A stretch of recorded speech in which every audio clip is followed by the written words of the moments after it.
وہ رات عمران اور میں نے اس گھر میں عاطف اور فرح کے ساتھ گزاری۔ جان محمد صاحب ہمیں چھوڑ کر واپس جا چکے تھے۔ اس گھر میں ڈرائیور اور خانسامہ وغیرہ بھی موجود تھے۔ تاہم فرح نے ہمارے لیے خود کھانا پکایا۔ اس نے میری پسندیدہ ڈش قیمہ کریلے اور شاشلک اپنے ہاتھوں سے تیار کیے۔ ہم ایک مزیدار کھانا کھا چکے اور پھر باتیں کرنے لگے۔ فرح مسلسل میرے ساتھ لگی بیٹھی تھی، گاہے بگاہے میرا کندھا چوم لیتی تھی اور میرے بازوؤں پر ہاتھ پھیرنے لگتی تھی۔ میرے ہاتھ پہلے سے بہت سخت ہو چکے تھے۔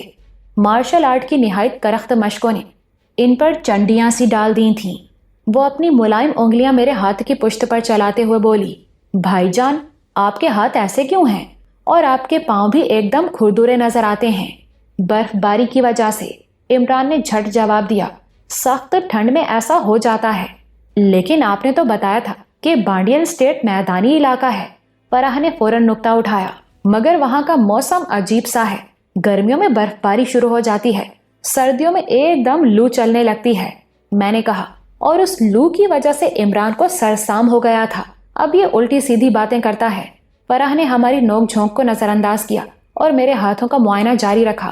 وہ بولی، بہت سخت ہو گئے ہیں آپ کے ہاتھ، بلکہ آپ پورے کے پورے بہت بدلے ہوئے لگتے ہیں۔ عمران مسکرایا۔ تم اور عاطف ٹھیک اندازے لگا رہے ہو۔ تابش میں بہت تبدیلیاں آئی ہیں، شاید تمہیں بھروسہ نہ ہو۔ اب تمہارا بھائی بانڈیل اسٹیٹ کا ہر دل عزیز ہیرو ہے۔ ایک موقع پر اس نے بانڈیل اسٹیٹ کے سب سے کڑک شخص کو دو بدو مقابلے کا چیلنج دیا، اور نہ صرف چیلنج دیا بلکہ اسے ہرایا بھی۔ اگر اس نے یہ کارنامہ انڈیا یا پاکستان کے کسی بڑے شہر میں میڈیا کے سامنے انجام دیا ہوتا تو آج اس کے نام کا ڈنکا پورے ایشیا میں بج رہا ہوتا۔ پھر عمران اس واقعے کی دیگر تفصیلات سے عاطف اور فرح کو آگاہ کرنے لگا۔ اس نے باروندہ جیکی کا تذکرہ بھی کیا اور بتایا کہ کس طرح اس جاں بلب شخص نے مہینوں تک مجھے تربیت دی اور ایک نئے سانچے میں ڈھال دیا۔ یہ ساری رویداد فرح اور عاطف کے لیے بے حد تعجب خیز تھی۔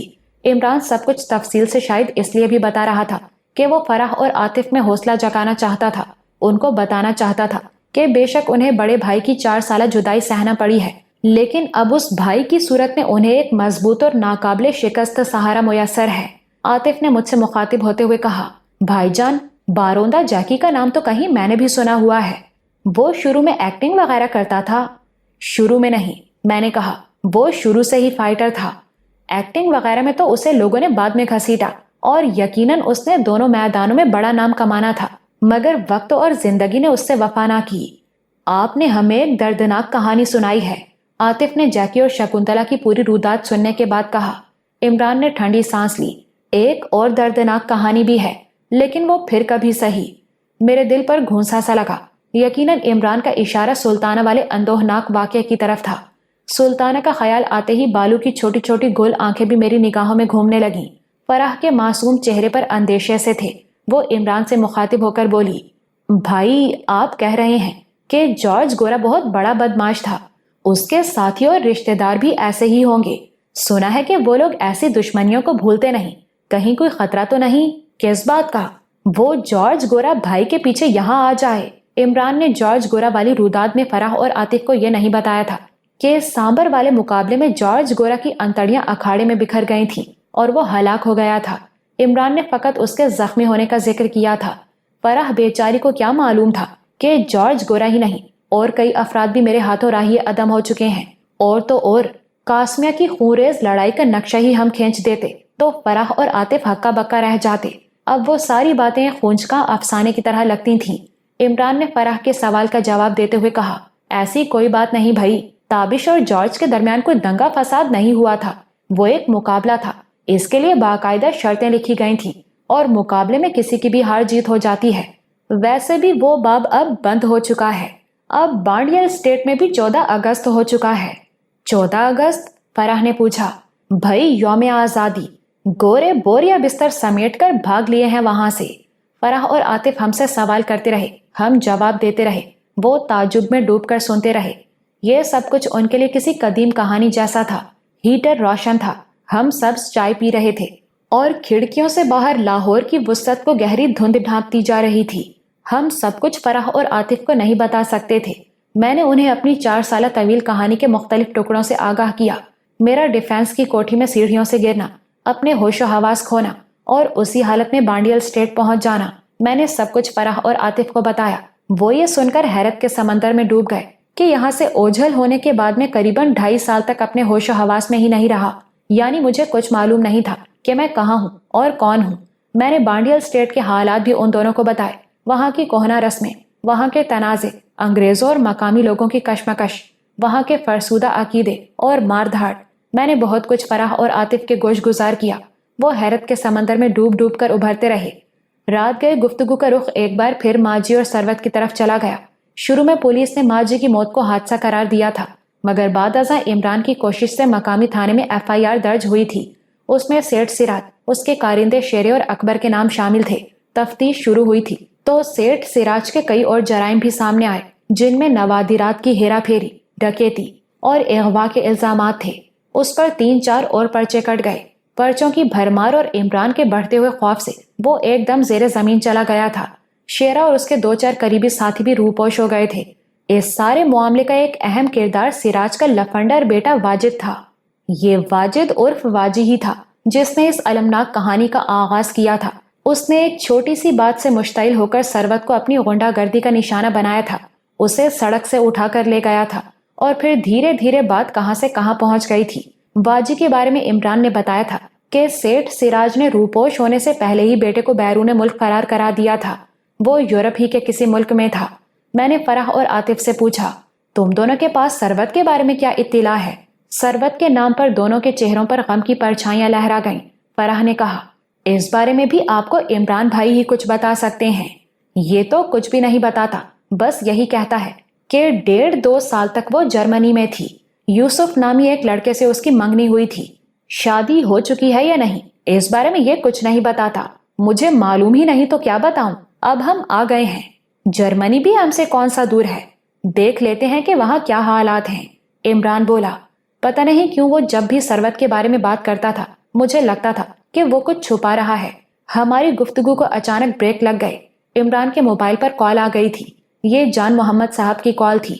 جان محمد صاحب کی مدبر اور ہمدرد شخصیت نے مجھے متاثر کیا تھا۔ عمران کی رودات سننے کے بعد میں نے ایک بڑی سرکس کمپنی کے اس کرتا دھرتا کے بارے میں جو تصور قائم کیا تھا وہ اس پر پورا اترے تھے۔ انہوں نے فون پر عمران کو بتایا کہ مسٹر ریان ولیم کا بھتیجا گیری بات کرنا چاہ رہا ہے۔ یہ وہی نوجوان تھا جس نے 8-10 روز بعد ایک زبردست ایونٹ میں حصہ لینا تھا۔ عمران اس سے باتیں کرتا ہوا باہر چلا گیا۔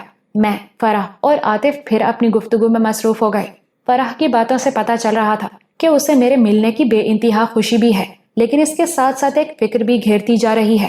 اس کا خیال تھا کہ اب میں ماں جی کے قاتلوں سے بدلہ لینے کے لیے خطرے مول لوں گا۔ وہ بار بار کہہ رہی تھی کہ اگر مجھے کچھ کرنا ہی ہے تو قانونی طریقے سے کروں۔ عاطف ایک بڑے وکیل کا پتہ بتا رہا تھا۔ اس کا کہنا تھا کہ وہ اس کے ایک دوست کا والد ہے اور معقول فیس پر یہ کیس بڑے اچھے طریقے سے لڑ سکتا ہے۔ ان دونوں کی سنجیدہ گفتگو سے پتہ چلتا تھا کہ گزرے ہوئے 3.5-4 برسوں میں وہ دونوں کافی میچور ہو گئے ہیں۔ ان دونوں کی طبیعت کا لاؤبالی پن اور شوخی اب ان کے اندر کہیں دب چکی تھیں۔ ان کی اس تبدیلی نے نہ جانے مجھے کیوں آزردہ کیا۔ میں ان دونوں کی باتیں سنتا رہا اور اسبات میں سر ہلاتا رہا۔ میرے اندر کچھ اور طرح کی آگ جل رہی تھی۔ سیٹھ سراج اور شیرا ابھی تک منظر سے اوجھل تھے۔ عمران نے اپنے ذرائع سے پتہ کرایا، معلوم ہوا کہ 8-10 ماہ پہلے سیٹھ سراج کراچی میں دیکھا گیا تھا۔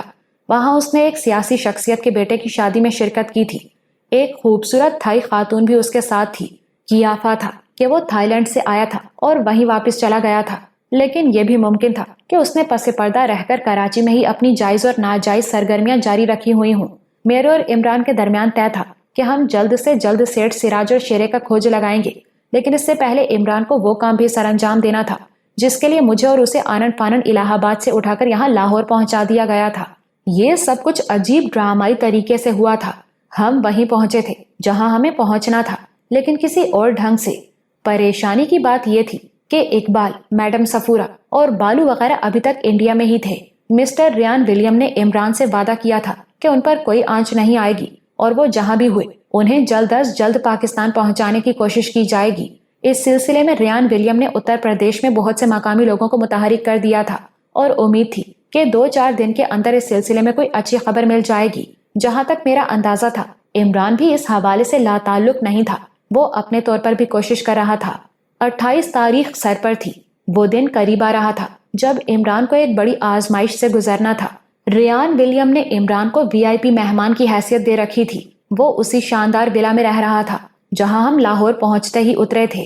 یہ جگہ مشہور منٹو پارک کے قریب واقع تھی۔ قریباً 8 کنال پر پھیلی ہوئی اس قدیم کوٹھی کی اندرونی آرائش زبردست تھی۔ بلند و بالا ستون، محرابی دروازے، اونچی چھتیں اور چاروں طرف احاطے میں اونچے درخت۔ یہ انگریزوں کے دور کی رہائش گاہ تھی۔ کبھی یہاں کوئی بڑا انگریز لارڈ رہائش پذیر تھا۔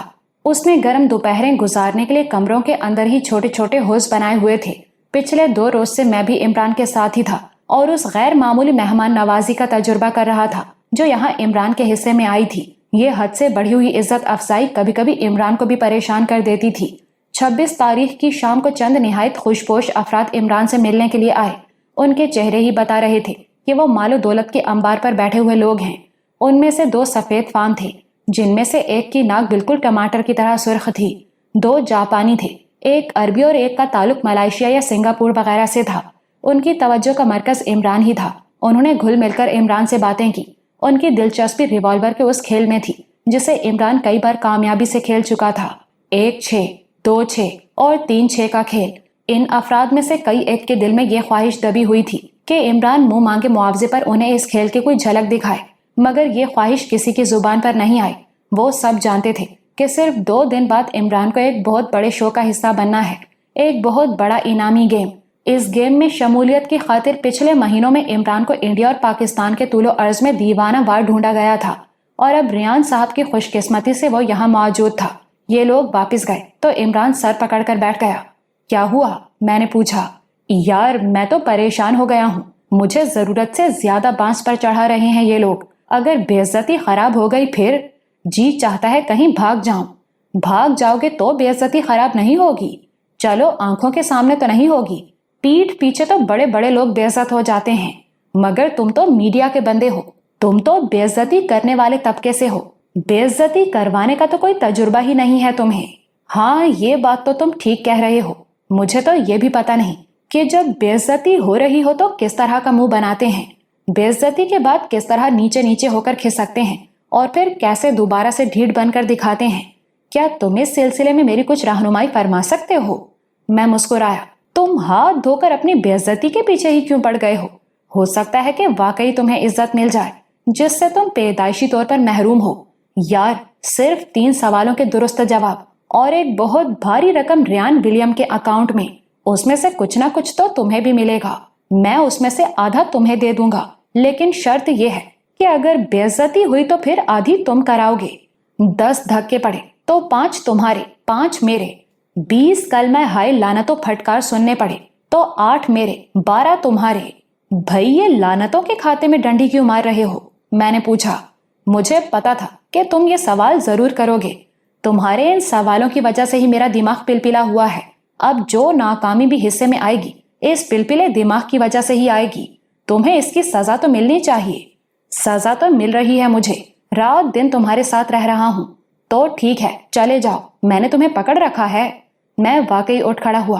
اچھا خدا حافظ، کبھی کبھی خط لکھتے رہنا، وہ پکارا۔ اس کی بھی ضرورت نہیں، میں نے کہا اور دروازے کی طرف بڑھا۔ او تیری تو ایسی کی تیسی، بھاگڑ بلے، میری زندگی تباہ کر کے مجھے ودھوا بنا کر جانا چاہتے ہو؟ اس نے جست لگا کر مجھے عقب سے چھاپ لیا۔ ہم دونوں اوپر نیچے قالین پر گرے۔ میں نے اس کی گدی پر گھونسا جڑا، جواباً اس نے میرے پیٹ میں گھٹنا رسید کیا۔ ہم باقاعدہ کشتی لڑنے لگے۔ ڈرائنگ روم کی کئی بیش قیمت چیزیں ٹوٹ گئیں۔ باوردی ملازمین ہکا بکا ہمیں دیکھ رہے تھے۔ پہلے تو 2 گارڈز نے ہمیں چھڑانے کی کوشش کی، پھر وہ سمجھ گئے کہ یہ دوستانہ لڑائی ہے۔ ہم نے ایک دوسرے کو نپی تلی ضربیں لگائیں۔ یہ ایسی چوٹیں تھیں جن سے شدید نقصان نہیں پہنچ سکتا تھا۔ یہ سب کچھ ایک طرح سے لہو گرم رکھنے کا بہانہ تھا۔ ہم جب بھی اس طرح گتھم گتھا ہوتے تھے، وہ ایک طرح سے عمران کی مہارت اور میری برداشت کا مقابلہ ہوتا تھا۔ اچانک عمران کی گردن میرے بازو میں آ گئی۔ اس نے عورتوں جیسی باریک آواز میں چلانا شروع کر دیا، بچاؤ بچاؤ، اس گنڈے سے بچاؤ۔ تم تو فرما رہے تھے میں تمہارا شوہر ہوں، تو کیا شوہر زبردستی نہیں کر سکتے؟ اس نے ترنت جواب دیا اور ایک بار پھر چلانے لگا، بچاؤ بچاؤ، مردانہ پولیس کو بلاؤ۔ مردانہ کو کیوں؟ میں نے ہانپی ہوئی آواز میں پوچھا۔ زنانہ پولیس کا بڑا شوق ہے تمہیں؟ اس نے کہا اور پھر اچانک مجھے اڑنگا لگا کر پیچھے کی طرف گرا دیا۔ اب میں اس کے شکنجے میں تھا۔ اس نے مجھے جوڈو کی تکنیک سے فرشی داؤ لگایا اور تقریباً بے بس کر دیا۔ کیسا ہے؟ اس نے پوچھا، پھر خود ہی بولا، شوہر ہونے کا جھانسا دے کر کسی کو بھی اس طرح بے دست و پا کیا جا سکتا ہے۔ اب لگاؤ کانوں کو ہاتھ۔ میں نے اس کے کانوں کو ہاتھ لگائے۔ بڑے کھوچل ہو تم، اس نے کہا اور پیچھے ہٹ گیا۔ ملازمین اس تفریح سے لطف اندوز ہوئے تھے۔ عمران کپڑے جھاڑ کر بولا، یہ مشرقی اور مغربی عورتیں اسی طرح پہلے اپنے شوہروں کو بانس پر چڑھاتی ہیں، پھر چاروں شانے چت کر دیتی ہیں، ایسا فرشی داؤ لگاتی ہیں کہ بیچارہ ہل بھی نہیں سکتا۔ یہ جارج پنجم کا نام سنا ہوا ہے نا تم نے؟ ہاں سنا ہے، میں نے بیزاری سے کہا۔ وہ ایک ایسے ہی داؤ کے نتیجے میں پیدا ہوا تھا۔ بیچارہ خود بھی ساری عمر عورتوں سے ڈرتا رہا۔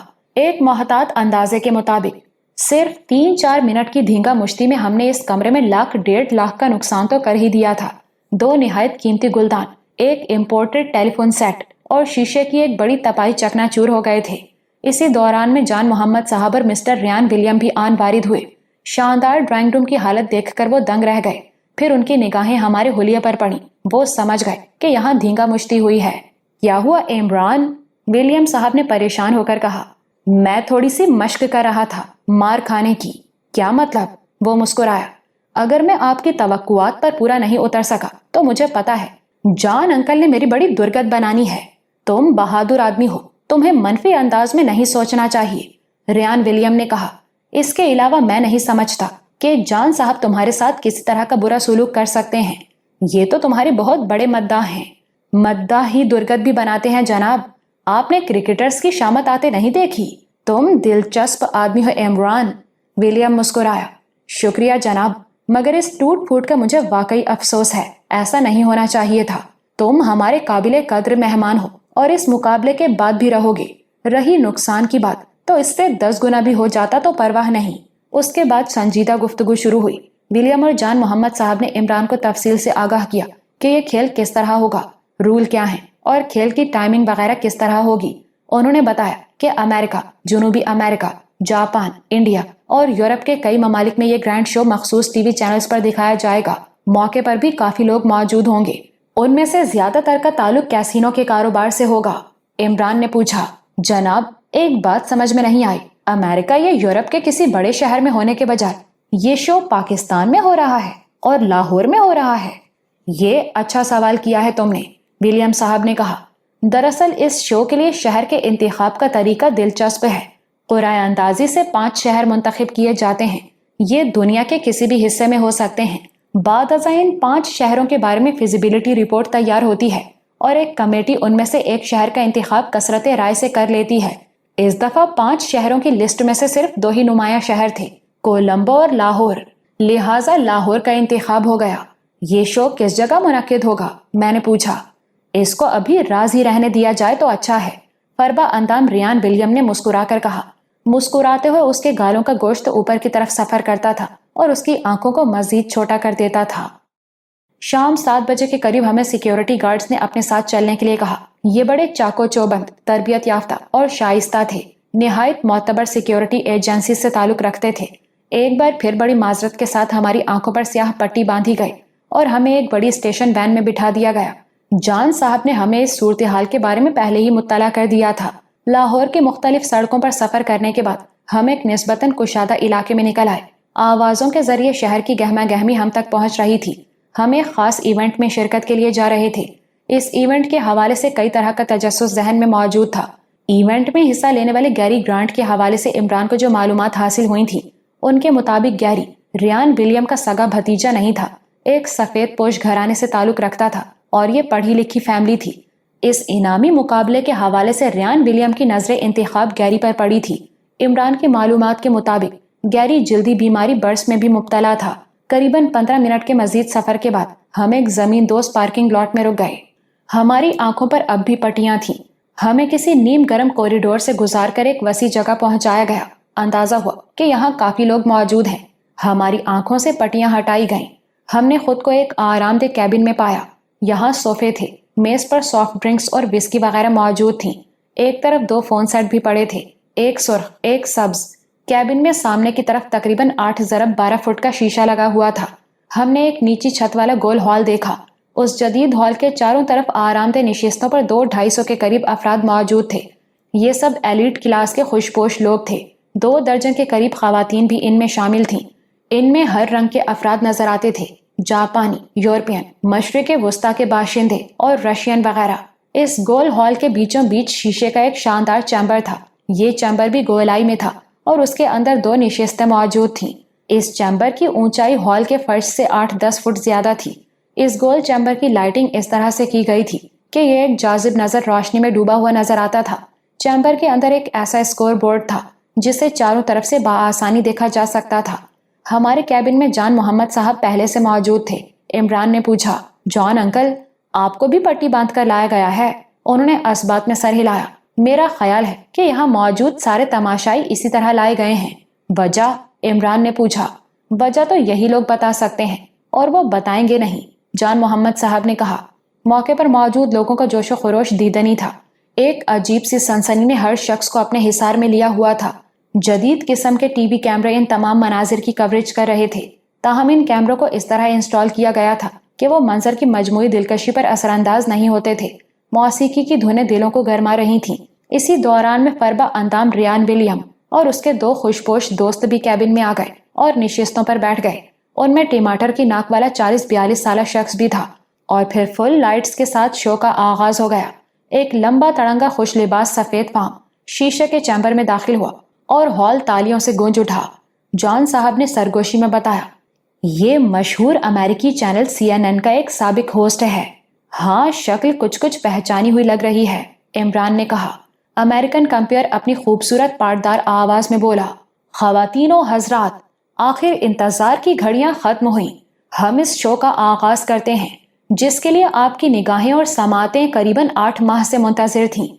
دنیا بھر میں موجود اپنے انگنت ناظرین تک میرا سلام پہنچے۔ اس تمہید کے بعد کمپیئر نے کہا، پچھلے شو کے آخر میں آپ نے دیکھا تھا کہ ہمارے ذہین و خوش قسمت دوست مسٹر گیری گرانٹ نے کامیابی سے کھیل کے پہلے 3 مرحلے طے کر لیے تھے۔ بغیر کوئی لائف لائن استعمال کیے وہ 4تھے مرحلے میں داخل ہو چکے ہیں۔ اب تک کے اعصاب شکن مقابلے میں انہوں نے جو انعامی رقم اپنے نام کی ہے اس کی مالیت $2 ملین ہے۔ اب میں انہیں تشریف لانے اور پھر سے ہاٹ سیٹ پر بیٹھنے کی دعوت دیتا ہوں۔ مسٹر ریان ولیم کا مبینہ بھتیجا گیری گرانٹ نپے تلے قدم اٹھاتا ہوا چیمبر میں داخل ہوا۔ اپنے تایا کی طرح اس کا جسم بھی فربہی کی طرف مائل تھا۔ اس نے فرینچ کٹ داڑھی رکھی ہوئی تھی، اینک لگا رکھی تھی اور 3 پیس سوٹ پہن رکھا تھا۔ مجموعی طور پر وہ ایک شائستہ نوجوان دکھائی دیتا تھا۔ اس کی شخصیت کی نمایاں بات اس کے چہرے کے سفید داغ تھے۔ پھل بہری کے یہ داغ زیادہ پھیلے ہوئے تو نہیں تھے، پھر بھی اس کی شباہت کو داغدار کرتے تھے۔ گیری ہاٹ سیٹ پر براجمان ہوا تو ہال تالیوں سے گونج اٹھا۔ ہینڈسم کمپیئر نے رسمی کلمات کی ادائیگی کے بعد گیری کا حال چال پوچھا، اس کے دل کی دھڑکن اور سانسوں کی ہلچل کے بارے میں معلومات حاصل کی۔ پھر اس سنسنی خیزی کو آگے بڑھاتے ہوئے وہ گیری کے سامنے آ بیٹھا اور اناؤنسمنٹ کے انداز میں بولا، تو حاضرین، ہم اس سنسنی خیز مقابلے کا آغاز کرتے ہیں۔ اب مسٹر گیری کے سامنے صرف اور صرف 3 سوال ہیں۔ ہر سوال کے صحیح جواب کے بعد ان کی انعامی رقم دگنی ہو جائے گی، اور تیسرے سوال کے جواب کے بعد یہ پہنچ جائیں گے گرینڈ پرائز یعنی $16 ملین تک۔ جی ناظرین، $16 ملین، مقامی کرنسی میں قریباً 120 کروڑ۔ ہال ایک بار پھر زوردار تالیوں سے گونج اٹھا۔ اس میگا شو کے حاضرین میں کئی اہم شخصیات موجود تھیں۔ فٹ بال کے ایک انٹرنیشنل کھلاڑی اور ہالی ووڈ کے ایک ایکٹر کو ہم دور سے بھی پہچان سکتے تھے۔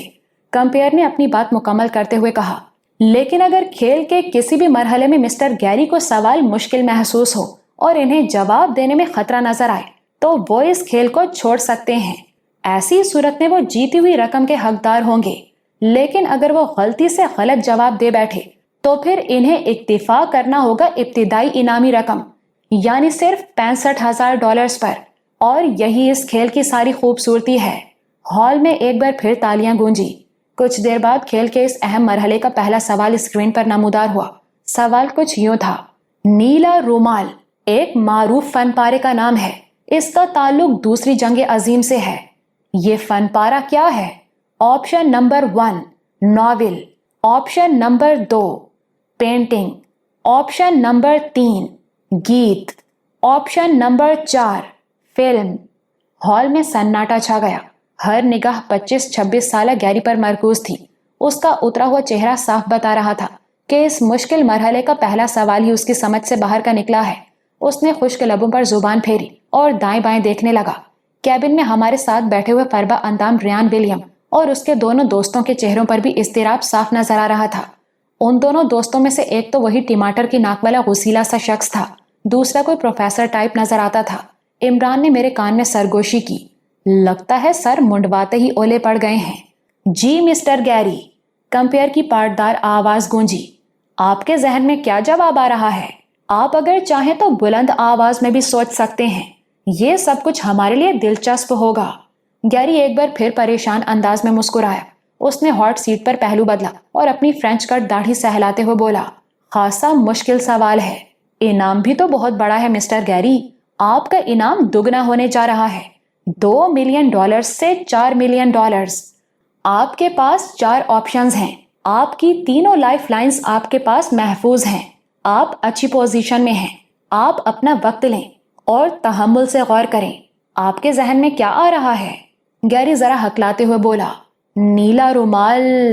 یہ بظاہر تو کسی ناول یا افسانے کا عنوان لگتا ہے۔ زیادہ امکان یہ ہے کہ کسی ناول کا نام ہو۔ فکشن پڑھنے میں مجھے کچھ زیادہ دلچسپی نہیں رہی۔ جہاں تک فلم کا تعلق ہے، کم از کم میری نظر سے تو اس طرح کی کوئی فلم نہیں گزری۔ ایک فلم شاید سرخ رومال کے نام سے میں نے دیکھی تھی۔ پینٹنگز کی طرف آپ کا دھیان جاتا ہے؟ کمپیئر نے پوچھا، کیونکہ اکثر مصور اپنی پینٹنگز کو عنوانات بھی دیتے ہیں۔ جی ہاں، دھیان تو جا رہا ہے۔ گیری نے اپنا بڑا سا سر ہلایا۔ عنوان میں رنگ کو خاص اہمیت دی گئی ہے اور پینٹنگز میں رنگ ہی سب کچھ ہوتے ہیں، لیکن وہ گڑبڑا کر چپ ہو گیا۔ گھڑی کی سوئیاں مسلسل حرکت میں تھیں۔ تقریباً 15 کروڑ یعنی $2 ملین کے اس سوال کے لیے گیری کے پاس کل 8 منٹ تھے۔ بے شک یہ ایک مشکل سوال تھا۔ ہمارے کیبن میں موجود کسی فرد کے چہرے سے یہ ظاہر نہیں ہوتا تھا کہ وہ اس سوال کے جواب کے بارے میں کوئی کبھی امکان ذہن میں رکھتا ہے۔ گیری کے لیے ایک آسانی موجود تھی۔ اسے کل 3 سوالوں کے جواب دینے تھے اور اس کے پاس تینوں لائف لائنز موجود تھیں، یعنی وہ 3 فون کالز کر سکتا تھا۔ قریباً 4 منٹ گزر گئے تو اس نے کمپیئر کو بتایا کہ وہ فون کال کرنا چاہتا ہے۔ چند سیکنڈ بعد ہمارے کیبن میں رکھے ہوئے سرخ فون سیٹ کی مترنم گھنٹی بج اٹھی۔ پروگرام کے مطابق عمران نے ریسیور اٹھایا۔ گیری نے برٹش لہجے میں انگریزی بولتے ہوئے کہا، عمران، سوال تم نے دیکھ ہی لیا ہوگا۔ نیلا رومال ایک فن پارے کا نام ہے۔ اس کا تعلق دوسری جنگ عظیم سے ہے۔ ہمیں بتانا ہے کہ یہ فن پارہ کیا ہے، ناول، پینٹنگ، گیت یا فلم؟ عمران نے گہری سانس لیتے ہوئے کہا، میں ناول اور فلم کو تو رد کرتا ہوں، کیونکہ اگر یہ ایک مشہور فن پارہ ہے اور ناول یا فلم کی صورت میں ہے تو پھر اس ہال میں موجود کچھ نہ کچھ لوگوں کو ضرور اس کا پتہ ہونا چاہیے۔ مگر جہاں تک میں جج کر رہا ہوں، میرے ارد گرد موجود کسی شخص کا چہرہ یہ ظاہر نہیں کر رہا کہ وہ اس سوال کا حتمی جواب جانتا ہے۔ اب 2 آپشنز رہ جاتے ہیں۔ نیلا رومال کسی پینٹنگ کا عنوان ہے یا گیت کا عنوان ہے۔ میرے خیال میں یہ 50-50 کا چانس بنتا ہے۔ تم کیا چانس لوگے عمران؟ گیری نے پوچھا۔ عمران نے چند سیکنڈ کی خاموشی اختیار کی۔ اس کے چہرے پر عجیب سا تاثر نمودار ہوا۔ مجھے یاد آیا، یہ وہی تاثر تھا جو 1-6 اور 2-6 کا کھیل کھیلتے ہوئے اس کے چہرے پر آتا تھا۔ ریوالور کے 1 خانے میں گولی اور 5 خانے خالی، یا پھر 2 میں گولی اور 4 خانے خالی۔ ایک وجدانی سی کیفیت میں اس نے کہا، میں آپشن نمبر 3 کی طرف جاؤں گا۔ نیلا رومال ایک گیت ہے۔ فون کال کا وقت صرف 2 منٹ کا تھا اور یہ وقت ختم ہو چکا تھا۔ لائن منقطع ہو گئی۔ اب گیری کو جواب دینا تھا۔ اس نے چند گہری سانسیں لیں۔ کمپیئر نے گیری کی کیفیت سے لطف اندوز ہوتے ہوئے اور سنسنی کو بڑھاوا دیتے ہوئے کہا، ہاں مسٹر گیری، آپ کیا جواب دینا چاہتے ہیں؟ میں آپ کو گیم کا رول ایک بار پھر بتا دیتا ہوں۔ آپ $2 ملین جیت چکے ہیں۔ آپ درست جواب دیں گے تو آپ کی انعامی رقم ہو جائے گی $4 ملین۔ مقامی کرنسی میں یہ قریباً 30 کروڑ روپیہ بنتا ہے۔ اگر آپ کا جواب غلط ہو گیا تو پھر آپ کو بنیادی انعام یعنی $65,000 پر جانا ہوگا۔ اگر آپ تذبذب میں ہیں اور رسک لینا نہیں چاہتے تو پھر یہ کھیل یہیں پر چھوڑ سکتے ہیں۔ اس صورت میں آپ اپنا جیتا ہوا انعام یعنی $2 ملین یہاں سے لے جا سکیں گے، اور یقیناً یہ ایک خاصی معقول رقم ہے۔ گیری نے چند لمحے توقف کیا، پھر اس نے جواب دیا، میں کھیلنا چاہتا ہوں اور میرا جواب ہے آپشن نمبر 3۔ نیلا رومال ایک گیت کا عنوان ہے۔ ہال میں سناٹا تھا۔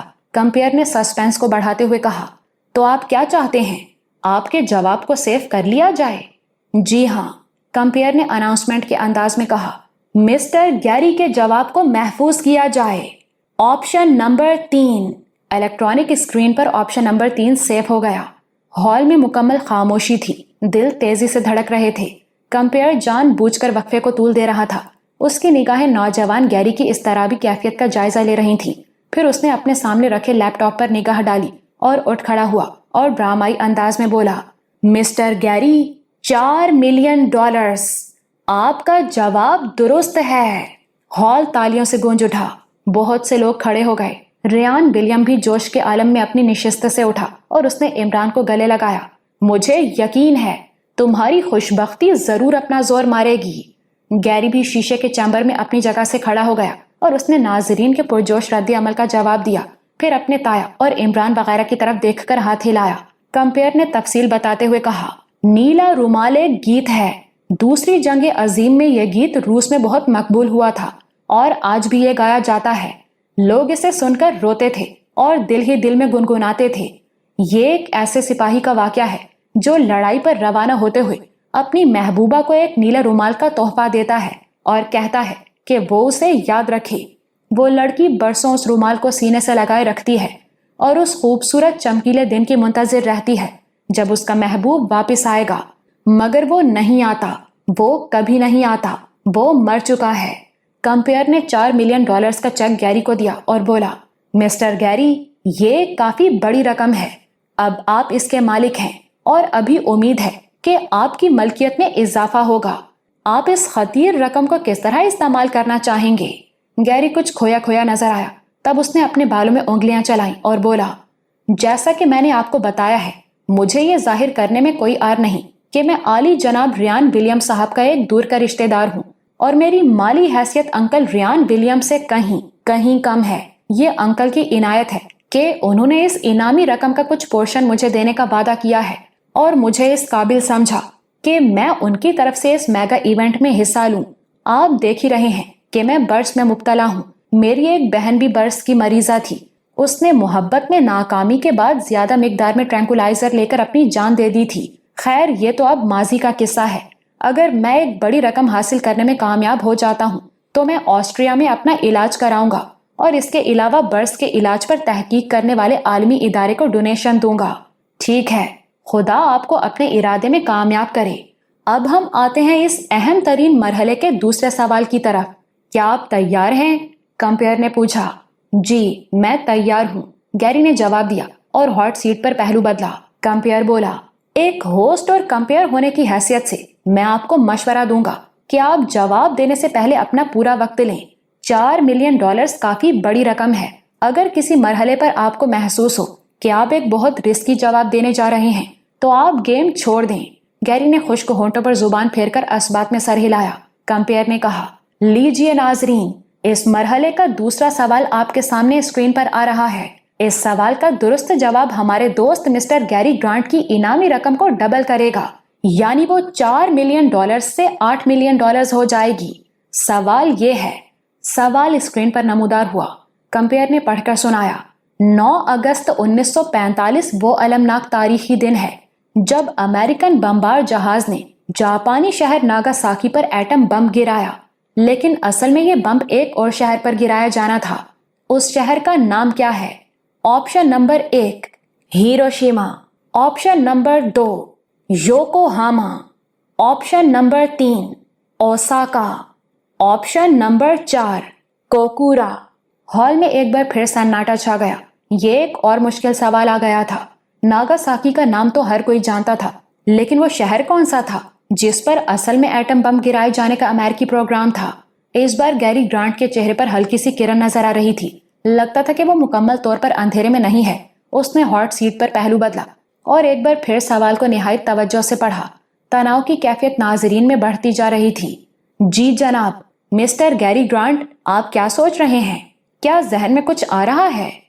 گیری نے دبے دبے جوش سے کہا، جہاں تک میرا خیال ہے آپشن نمبر 2 اور 3 تو ہرگز نہیں، کیونکہ یہ دونوں شہر ناگاساکی سے ذرا فاصلے پر ہیں اور میرے خیال میں اس شہر کو ناگاساکی سے زیادہ دور نہیں ہونا چاہیے۔ اس خیال کی وجہ کمپیئر نے دریافت کیا، جہاں تک میری معلومات ہیں اس دوسرے شہر پر بم اس لیے نہیں گرایا جا سکا تھا کہ وہاں بادل چھائے ہوئے تھے۔ ان بادلوں کی وجہ سے ہی امریکی بمباروں نے ایک قریبی ہدف یعنی ناگاساکی کا انتخاب کر لیا تھا۔ کمپیئر بولا، اگر آپ کے ذہن میں اتنا کچھ آ رہا ہے تو پھر اس شہر کا نام بھی آپ کے ذہن میں آنا چاہیے۔ گیری نے بے چینی سے اپنی انگلیوں کے پٹاخے نکالے، نشست پر پہلے آگے جھکا پھر پیچھے کی طرف گیا۔ میرے اندازے کے مطابق یہ شہر ہیروشیما ہوگا یا پھر کوکورا، لیکن ابھی میں یقین سے کچھ نہیں کہہ سکتا۔ یعنی آپ کا خیال ہے کہ ابھی آپ کو چاروں آپشن ذہن میں رکھنے چاہیے؟ کمپیئر نے اسے مزید الجھانے کی کوشش کی۔ گیری نے کوئی جواب نہیں دیا، بس الیکٹرانک اسکرین کو دیکھتا رہا اور اپنی سوچ کے گھوڑے کو دوڑاتا رہا۔ ہال میں پن ڈراپ سائلنس تھا۔ قریباً 1 منٹ کے غور و فکر کے بعد اس نے اپنی دوسری لائف لائن استعمال کرنے کے لیے عمران سے رابطہ کیا۔ ہیلو عمران، تم کیا مشورہ دیتے ہو؟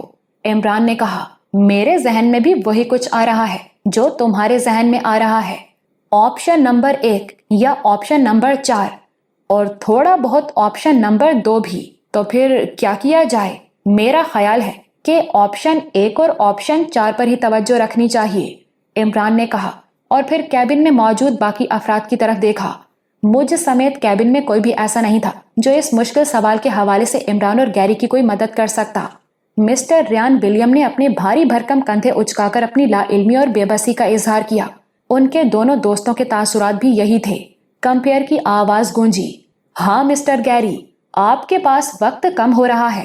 فون کال کے حوالے سے آپ کے پاس صرف 40 سیکنڈ بچے ہیں۔ بتاؤ عمران، تمہاری چوائس کیا ہے؟ گیری نے بے قراری سے کہا، میری چوائس کوکورا ہے۔ عمران نے ذرا توقف کے بعد نہایت مضبوط اور دو ٹوک انداز میں کہا۔ شاید اس کا یہی دو ٹوک انداز ہوتا تھا جو اس کی خوشبختی کا وسیلہ بنتا تھا۔ اب دیکھنا یہ تھا کہ یہاں بھی یہ انداز کامیابی سے ہمکنار ہوتا ہے یا نہیں۔ یہ تھرل اور سسپینس سے بھرپور لمحے تھے۔ گیری کے چہرے سے اضطراب مترشح تھا۔ ہاں مسٹر گیری، کمپیئر نے اپنی آواز سے گیری کو ٹہوکا دیا، یہ بہت اہم مرحلہ ہے۔ آپ کا درست جواب آپ کو پہنچا سکتا ہے $8 ملین کے خطیر انعام تک۔ غلط جواب کی صورت میں آپ آ جائیں گے بنیادی انعام صرف $65,000 پر۔ اگر آپ کھیل چھوڑنا چاہیں تو یہاں $4 ملین کے انعام پر چھوڑ سکتے ہیں۔ گیری کی پیشانی پر نمی چمکنے لگی۔ ایک طرف $4 ملین یعنی تقریباً 30 کروڑ پاکستانی روپیہ تھا اور دوسری طرف صرف 49 لاکھ روپے کے لگ بھگ۔ گیری نے گہری سانس لیتے ہوئے کہا، میرا اپنا ذہن تو آپشن نمبر 1 یعنی ہیروشیما کی طرف جا رہا ہے، لیکن میں اپنے دوست کے ساتھ جانا چاہوں گا۔ مجھے لگتا ہے کہ اس کی لک میری مددگار ہوگی۔ میرا جواب ہے آپشن نمبر 4 کوکورا۔ CNN کے کمپیئر نے معنی خیز انداز میں دہرایا، پھر بولا، مسٹر گیری، کیا یہ آپ کا حتمی جواب ہے؟ جی ہاں۔ کیا ہم اسے سیو کر لیں؟ جی ہاں۔ آپ کے پاس ابھی 50 سیکنڈ ہیں۔ اگر آپ مزید سوچنا چاہتے ہیں تو سوچ لیں۔ سوچ لیا ہے تو ٹھیک ہے جی، $8 ملین کے لیے مسٹر گیری کے جواب کو سیو کیا جائے۔ اسکرین پر آپشن نمبر 4 کا رنگ تبدیل ہو گیا۔ کمپیئر نے اگلے 3-4 منٹ میں اس جواب کے حوالے سے ہزاروں لاکھوں ناظرین کے تجسس کو خوب ابھارا۔ تجسس اور سنسنی کو یوں ابھارا جانا ان شوز کا خاصہ ہوتا ہے۔ کمپیئر کے چہرے اور باتوں سے کچھ بھی اندازہ لگانا مشکل تھا۔ وہ اپنی ساری ہمدردیاں گیری کے ساتھ بتا رہا تھا اور کبھی کبھی اسے تعصب کی نظروں سے بھی دیکھنے لگتا تھا۔ ٹی وی کیمرے ناظرین کے ہجوم میں سے بار بار گیری کی والدہ اور چھوٹی بہن کو دکھا رہے تھے۔ وہ آنکھیں بند کیے بیٹھی تھیں اور ان کے ہونٹ بے ساختہ دعائیا انداز میں ہل رہے تھے۔ آخر کمپیئر اپنی نشست سے کھڑا ہوا اور اس نے گمبھیر آواز میں کہا، مسٹر گیری، ہمیں خوش قسمتی پر یقین رکھنا چاہیے اور خوش قسمتی اکثر لوگوں کی مدد بھی کرتی ہے، مگر خوش قسمتی نے اس دفعہ آپ کی مدد نہیں کی بلکہ آپ کو باقاعدہ اپنے کندھوں پر اٹھا کر منزل تک پہنچایا ہے۔ کمپیئر نے آخری چند الفاظ بے حد جوش کے عالم میں اور ڈرامائی انداز سے کہے۔ پورا ہال اپنے پنجوں پر کھڑا ہو گیا۔ حاضرین نے ایک پرجوش آواز بلند کیا۔ گیری نے اپنے دونوں ہاتھ فضا میں بلند کیے اور جوش سے چلا اٹھا۔ قیامت کے شور میں کمپیئر کی آواز گونجی، آپ کا جواب درست ہے مسٹر گیری، آپ $80 ملین جیت چکے ہیں، آپ اس رقم کے مالک ہیں۔ گیری نے فون سیٹ کو چوما اور پکارا، thank you Imran, thank you. گیری کی والدہ اور چھوٹی بہن کو بڑے جذباتی انداز میں ایک دوسرے سے بغل گیر دکھایا گیا۔ قریباً 1 منٹ تک ہال تالیوں سے گونجتا رہا، پھر کمپیئر کی آواز گونجی۔ اس نے جواب کی تفصیل بتاتے ہوئے کہا، کوکورا وہ شہر تھا جہاں امریکیوں نے دوسرا ایٹم بم گرانے کی پلاننگ کی تھی۔ امریکی بمبار جہاز کوکورا کے لیے ہی روانہ ہوئے تھے، لیکن کوکورا والوں کی خوش قسمتی کہ اس روز شہر پر بادل چھائے ہوئے تھے اور بہت دھواں بھی تھا، جس کی وجہ سے بمبار شہر کے 3 چکر لگانے کے باوجود اپنا ٹارگٹ نہ ڈھونڈ سکے۔ یوں ایک بہت بڑے اسلحے کے ڈیپو اور کارخانے والا یہ شہر بچ گیا۔ اس کے حصے کی موت ناگاساکی پر برس گئی۔ 9 اگست 1945، 11:02۔ کوکورا کی جگہ ناگاساکی موت کے منہ میں چلا گیا۔ شو اپنے کلائمیکس پر پہنچ گیا تھا۔ دلوں کی دھڑکنیں تیز تر ہو رہی تھیں۔ گیری پاکستانی کرنسی کے مطابق تقریباً 60 کروڑ کا انعام جیت چکا تھا۔ اب صرف ایک سوال کے عوض اس کی انعامی رقم ایک بہت بڑا جمپ لے سکتی تھی، $16 ملین، یعنی تقریباً 1 ارب 20 کروڑ روپے۔ یہ انعام ایک لگژری جہاز کی صورت میں تھا۔ اسے سپنوں کا جہاز کہا جا سکتا تھا۔ نہایت قیمتی، نہایت آرام دہ اور جدید ترین سہولتوں سے آراستہ۔ بتانے والے بتا رہے تھے کہ فیلکن 900C نامی اس جہاز کو کسی بھی وقت 16 ملین بلکہ اس سے بھی زیادہ رقم پر فروخت کیا جا سکتا تھا۔ صرف ایک سوال کے جواب کی قیمت 60 کروڑ روپے تھی، اور یہ سوال گیری کے سامنے آنے والا تھا۔ آخر کمپیئر نے پروگرام کو اس فائنل مرحلے کی طرف بڑھایا۔ اس نے کہا، ناظرین دل تھام کر بیٹھیں، مسٹر گیری اس مقابلے کی بلند ترین سطح پر پہنچ چکے ہیں۔ وہ $8 ملین جیت چکے ہیں، اور اس رقم کا چیک انہیں دیا جا سکتا ہے۔ اگر وہ یہ چیک واپس کرنا چاہیں اور آگے بڑھنا چاہیں تو ہم آگے بڑھنے کے لیے تیار ہیں۔ طے شدہ پروگرام کے مطابق گیری آگے بڑھنے کا فیصلہ کر چکا تھا۔ اس نے چیک کمپیئر کی طرف واپس بڑھا دیا، جو پہلے کی طرح شیشے کے ایک باکس میں رکھ لیا گیا۔ کمپیئر نے گہری سانس لیتے ہوئے کہا، مسٹر گیری، آپ کے دل کی دھڑکن کیا کہہ رہی ہے؟ گیری کوشش کر کے مسکرایا۔ مسکراتے ہوئے اس کے برس زدہ ہونٹ کچھ اور نمایاں ہو جاتے تھے۔ وہ بولا، جناب، دھڑکن 16 کی رٹ لگا رہی ہے۔ 16 ملین۔ کمپیئر نے کہا، 8 ملین بھی تو معمولی رقم نہیں ہے۔ کیا آپ اسے داؤ پر لگانے کو تیار ہیں؟ اس کا فیصلہ سوال آنے کے بعد کرتے ہیں۔ گیری پھر نروس انداز میں مسکرایا۔ سوال خاصا مشکل ہے مسٹر گیری۔ میں آپ کو پھر مشورہ دوں گا کہ جواب کے حوالے سے اگر آپ کے ذہن میں شکوک زیادہ ہیں تو پھر آپ جواب مت دیں۔ آپ ایک خطیر رقم کے مالک بن چکے ہیں۔ ہماری یہ خواہش ہے کہ اب یہ رقم آپ سے دور نہ ہو۔ میری بھی یہی خواہش ہے، لیکن اس کے ساتھ ساتھ یہ بھی خواہش ہے کہ میں گرینڈ پرائز حاصل کروں۔ تو ٹھیک ہے جی، اب تیسرا اور آخری سوال آپ کے سامنے آ رہا ہے اسکرین پر۔ کمپیئر نے کہا۔ اسکرین پر سوال جگمگایا۔ اب تک کی سائنسی تحقیق کے مطابق طاعون کا مرض پیدا کرنے والے جرثوم فلیس کی کتنی اقسام سامنے آ چکی ہیں؟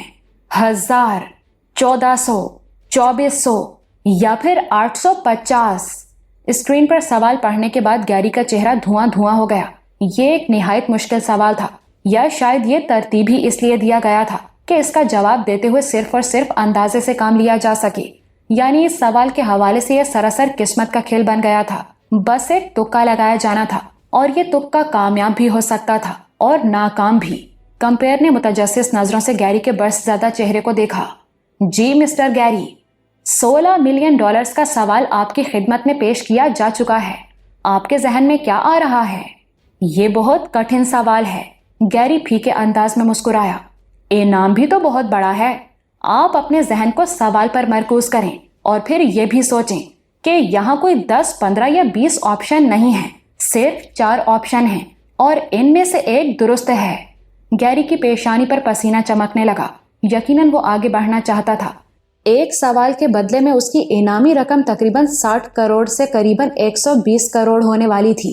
صرف ایک سوال کا درست جواب، اور وہ جواب ان 4 آپشنز میں موجود تھا۔ یہی اس کھیل کی خوبصورتی تھی۔ اب یہ بس ہمت کا کھیل تھا۔ درست جواب پر 60 کروڑ روپے کا اضافہ اور غلط جواب پر جیتی ہوئی رقم سے بھی محرومی۔ اس صورت میں گیری کو فقط $65,000 یعنی تقریباً 49 لاکھ روپے ملنے تھے۔ تیسری صورت یہ تھی کہ گیری اپنی انعامی رقم کو ڈبل کرنے کی بے پناہ کشش سے ہاتھ کھینچ لیتا اور اس کھیل کو یہیں پر چھوڑ دیتا۔ اگلے 2-3 منٹ بے حد اعصابی تناؤ اور کشیدگی کے تھے۔ کمپیئر اس تناؤ اور سنسنی میں اضافے کے لیے مسلسل چھوٹے چھوٹے فکرے بول رہا تھا۔ اس نے پوچھا، مسٹر گیری، یقیناً کوئی ایک آپشن تو ایسا ہوگا جسے آپ دوسرے آپشن سے بہتر سمجھتے ہوں گے۔ گیری پھیکے انداز میں مسکرایا اور طویل سانس لے کر بولا، نہیں، یہ پہلا سوال ہے جس کے حوالے سے میرا ذہن بالکل بلینک ہے۔ مجھے یہ کہنے میں کوئی عار نہیں کہ میں کوئی بھی اندازہ قائم کرنے سے قاصر ہوں۔ ہمارے کیبن میں ریان ولیم نے سوالیہ نظروں سے عمران کی طرف دیکھا۔ عمران کا چہرہ بھی سپاٹ تھا اور یہی لگ رہا تھا کہ اس بھرے پورے ہال میں شاید ہی کوئی ایسا ہو جو اس سوال کا جواب جانتا ہو۔ تو کیا آپ کھیل یہیں پر چھوڑنے کا ارادہ رکھتے ہیں؟ کمپیئر نے گیری سے پوچھا۔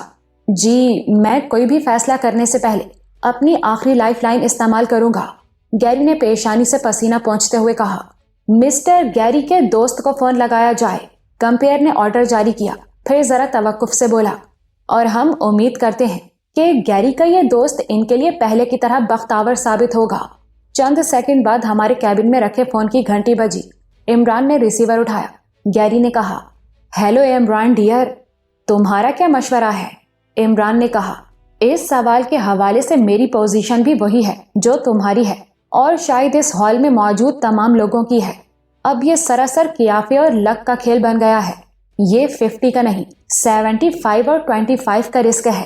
یوں سمجھ لیں کہ کسی ریوالور میں 8 خانے ہیں، 6 خانوں میں گولیاں ہیں اور 2 خانے خالی ہیں۔ آپ کو چرخی گھما کر اپنی کنپٹی پر ٹریگر دبانا ہے۔ شاید تم نے ٹھیک مثال دی ہے، گیری نے ٹھنڈی سانس بھری۔ چیمبر میں ایک بیل کی آواز گونجی۔ اس کے ساتھ ہی برٹش کمپیئر نے اپنی جگہ سے کھڑے ہوتے ہوئے کہا، ناظرین، جیسا کہ آپ جانتے ہیں، اس فائنل مرحلے میں ہم اپنے معزز پارٹیسپینٹ کو سوچ بچار کے لیے جو وقت دیتے ہیں وہ 5 منٹ کے بجائے 10 منٹ کا ہوتا ہے۔ فون کال بھی 2 منٹ کے بجائے 4 منٹ کی ہوتی ہے۔ مسٹر گیری، آپ اپنا پورا ٹائم لیں اور جو فیصلہ کریں سوچ سمجھ کر کریں۔ ہم چاہتے ہیں کہ آپ یہاں سے ایک بڑی اماؤنٹ لے کر جائیں۔ آپ نے اپنے علاج اور دوسروں کی صحت و تندرستی کے لیے جو ارادے ظاہر کیے ہیں وہ پورے ہوں۔ ناظرین بہت شور مچا رہے تھے اور ہاتھوں کے اشارے سے گیری کو مشورہ دے رہے تھے کہ وہ کھیل یہیں پر ختم کر دے کیونکہ ایک خطیر رقم اس کے حصے میں آ چکی ہے۔ ٹی وی کیمروں نے گیری کی والدہ اور چھوٹی بہن کو دکھایا، وہ بھی زبردست کشیدگی کا شکار تھی۔ گیری کی چھوٹی بہن بھی اشاروں سے بھائی کو کھیل کوئٹ کرنے کا مشورہ دے رہی تھی۔ ہمارے کیبن میں عمران نے فون کے ماؤتھ پیس پر ہاتھ رکھا اور ریان ولیم سے پوچھا، آپ کیا چاہتے ہیں جناب؟ میں صرف جیتنا چاہتا ہوں۔ یعنی آپ چاہتے ہیں کہ رسک لیا جائے؟ بالکل لیا جائے، لیکن یہ رسک تم لو۔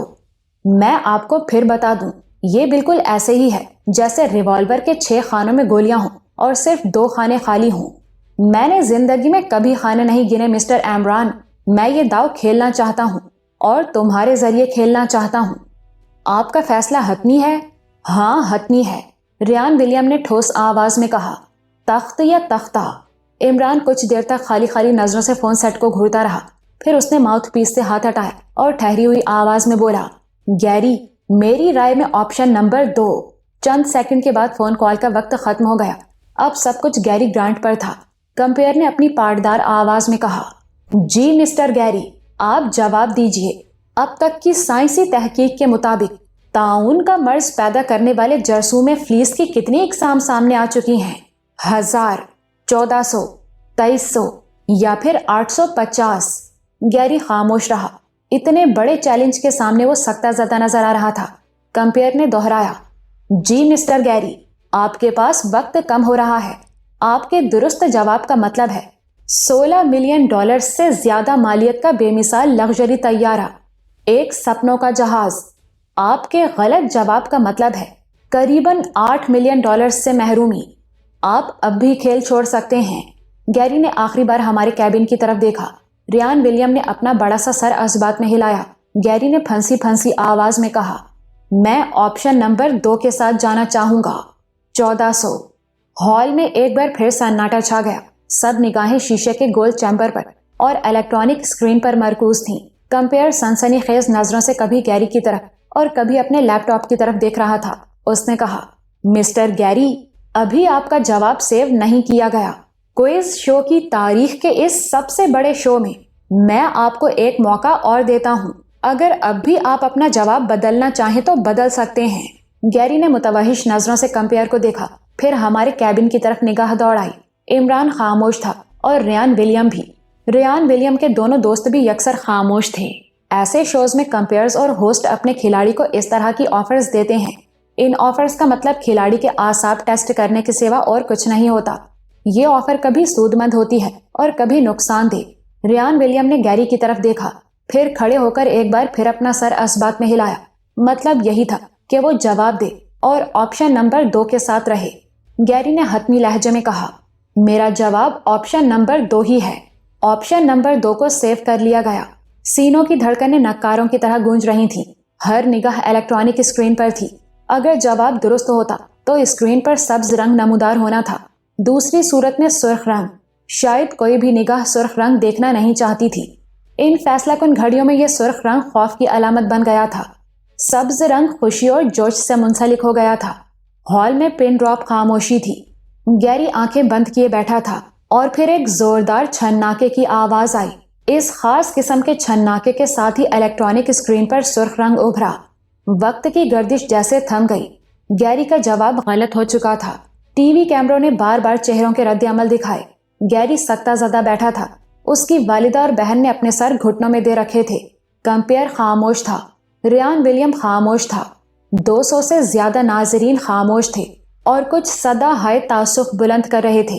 کئی سیکنڈ بعد کمپیئر کی نہایت گمبھیر آواز ابھری، مجھے افسوس ہے مسٹر گیری، آپ کا جواب غلط ہے، لیکن جو کچھ بھی ہے آپ نے بہت دلیری سے مقابلہ کیا۔ آپ کے پاس کھیل سے پسپا ہونے کا آپشن موجود تھا، مگر آپ نے اور آپ کے دوست نے فائٹ کرنے اور خطرہ مول لینے کو ترجیح دی۔ اس کے لیے آپ کی تعریف کرنا پڑے گی۔ زندگی خطرے مول لینے کا نام ہی تو ہے۔ کمپیئر نے تالیاں بجائیں۔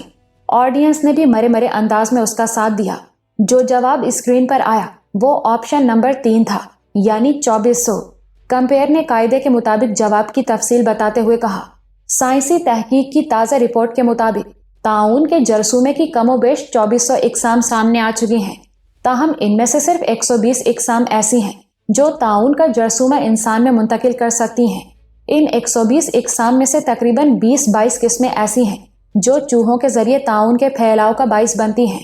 عالمی ادارہ صحت کے مطابق ترقی پذیر ممالک میں طاعون جیسی خطرناک بیماری پھیلنے کے امکانات ہمہ وقت موجود ہیں۔ ہال میں ویسی ہی خاموشی طاری تھی جو طاعون سے برباد شدہ کسی بستی میں ہو سکتی ہے۔ یہ حقیقت ہے کہ اب تک کے کھیل میں اپنے رویے سے گیری نے قریباً 100% ناظرین کی ہمدردیاں حاصل کر لی تھیں۔ صدمے کی شدت سے گیری کی آنکھوں میں آنسو آ گئے۔ اس نے اپنے چہرہ ہاتھوں میں چھپا لیا۔ اس کی والدہ اور چھوٹی بہن بھی ڈبڈبائی آنکھوں کے ساتھ خاموش بیٹھی تھیں۔ کمپیئر نے گیری کو گلے سے لگایا اور تسلی دی۔ اس کے ساتھ ہی $65,000 کا چیک بھی اسے دیا گیا۔ یہ ایک دل ہلا دینے والا اینٹی کلائمیکس تھا۔ قریباً 10 منٹ بعد کھیل کا اگلا مرحلہ شروع ہوا۔ کھیل کا سارا پیٹرن وہی پہلے والا تھا۔ پہلے ایک ہاؤس وائف کھیلنے کے لیے آئی۔ اس کا تعلق انڈیا سے تھا۔ یہ بھی چند دیگر امیدواروں کی طرح پہلے مرحلے میں منتخب ہوئی تھی۔ یہ 25-26 سالہ خاتون صرف دوسرے مرحلے تک پہنچ سکی۔ اس نے فقط $10,000 جیتے۔ پھر ایک جاپانی آیا، یہ بھی زیادہ آگے نہیں جا سکا۔ اگلے قریباً پون گھنٹے میں 4 امیدوار ابتدائی مرحلوں میں فارغ ہو کر واپس گئے۔ صرف ایک شخص $5 لاکھ یعنی قریباً 3.75 کروڑ روپے کے انعام تک پہنچ سکا۔ چھٹے نمبر پر جو کھلاڑی شیشے کے چیمبر میں داخل ہوئی اور ہاٹ سیٹ پر بیٹھی، یہ وہی امریکن لڑکی تھی جس کا باپ ریان ولیم کا کاروباری حریف بھی تھا۔ اس لڑکی کا نام ماریانی اور اس کے باپ کا نام مسٹر بفلو بتایا گیا تھا۔ لڑکی دیکھنے میں پرکشش تھی اور کسی ماڈل ہی کی طرح نظر آتی تھی۔ اس نے نہایت ٹائٹ جینز پہن رکھی تھی۔ بالائی جسم کا لباس بھی ایسا تھا جو چھپا کم رہا تھا اور دکھا زیادہ رہا تھا۔ ریان ولیم نے بجھے بجھے لہجے میں کہا، کہتے ہیں کہ خوبصورتی اور ذہانت عورتوں میں کم کم ہی اکٹھی ہوتی ہے، لیکن اس خبیث میں یہ دونوں چیزیں اکٹھی آئی ہیں۔ یہ فکرہ بولنے کے بعد ریان ولیم اپنے بھاری بھرکم جسم کو ہلکورا دیتے ہوئے اٹھ کھڑا ہوا۔ غالباً وہ اس لڑکی کو کھیلتے ہوئے دیکھنا نہیں چاہتا تھا۔ اس کے دونوں دوست بھی بیزاری کے عالم میں کھڑے ہو گئے۔ ریان ولیم کی ناپسندیدگی کو دیکھتے ہوئے ہم بھی اٹھ کھڑے ہوئے۔ جس وقت ہم اس میگا شو سے باہر نکل رہے تھے، کمپیئر کی خوبصورت آواز ہال میں گونج رہی تھی، تو جی ناظرین، مس ماریانی وہ ہونہار امیدوار ہیں، یا کہہ لیں کہ پارٹیسپینٹ ہیں